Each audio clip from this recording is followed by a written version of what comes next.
Maintenant, place à la relève. Je vais offrir le micro à celui qui nous sert ce soir. J'ai nommé Thomas Pilon.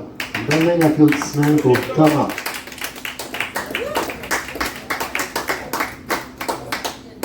Je viens de lui demander il y a 2 minutes, je ne m'attendais pas à ça tout de suite. Mais c'est correct. Bon, j'avais fait un petit slam de poétrie la dernière fois. Je vais refaire un peu dans la même veine. J'écris avec les idées qui roulent. J'ai pas de thème, juste ça. Ok.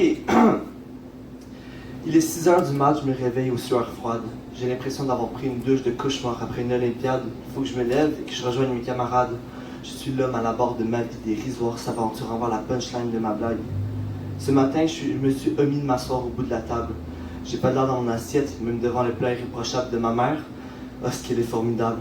On cherche à surpasser nos parents, mais la cheville de ma maman sera toujours inatteignable. Voilà, je suis prêt. J'ai mes crayons et mes cartables. Ils seront utiles comme si j'allais pas m'endormir sur la table. Je rêve alors à la réussite avant d'envoyer chez le marchand de sable. Parce que quand je me réveille, j'ai le souffle encore plus court à respirer l'air d'un monde qui est aussi sale.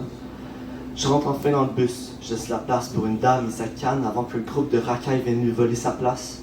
Je me sens alors honteux de voir ce que ma génération est capable. Mais j'entends la dame crier à mort les morts et à non l'islam. Ouais. Je viens d'une génération où les politiques font moins de sens qu'un petit enfant aveugle. Une génération de pigeons où les ministres nous gavent à coups de mensonges dans nos gueules. Je viens d'une génération à qui les jeunes ne savent même plus qui ils sont. Mais qu'est-ce qu'on est méprisant quand on ramène le réchauffement. Je viens d'une génération où, comme moi, on choisit nos combats. Une génération qui ont eu jeunes des cicatrices de trauma, même dans le bien-être de chez soi. Je viens d'une génération qui cherche à assiéger tous ces fraudulents politiques.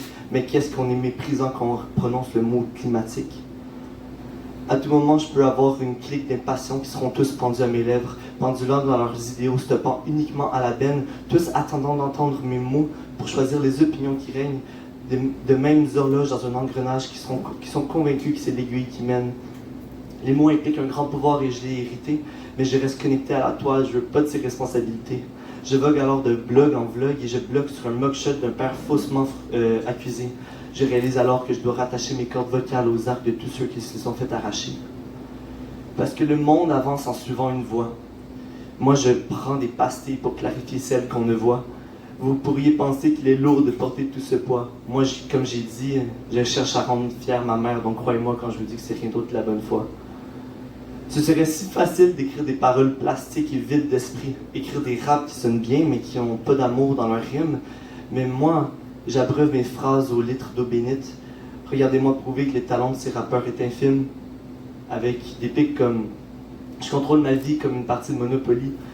Je sors avec des siamoises, c'est-tu de la monopolygamie? » Elle a une beauté à étudier dans les livres d'histoire. Vini, vidi, vici, même si she's a ten, faut me croire.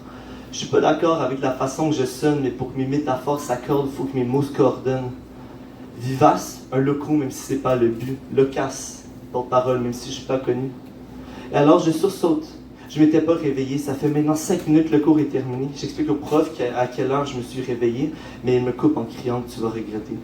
Dans le couloir, mes idées s'agitent. Je devrais penser aux conséquences, mais quelque chose d'autre m'excite. Je réalise que même dans mon sommeil, mes mots hit, fit et restent chic. Alors je cours vite vers mon crib et digue des lignes entières de papier vidant mon crayon bic. Je commence alors mon texte avec « Il est 6 heures du mat et je me suis réveillé aux sueurs froides. J'ai l'impression d'avoir pris une douche de cauchemar après une Olympiade. Il faut que je me lève et que je rejoigne mes camarades.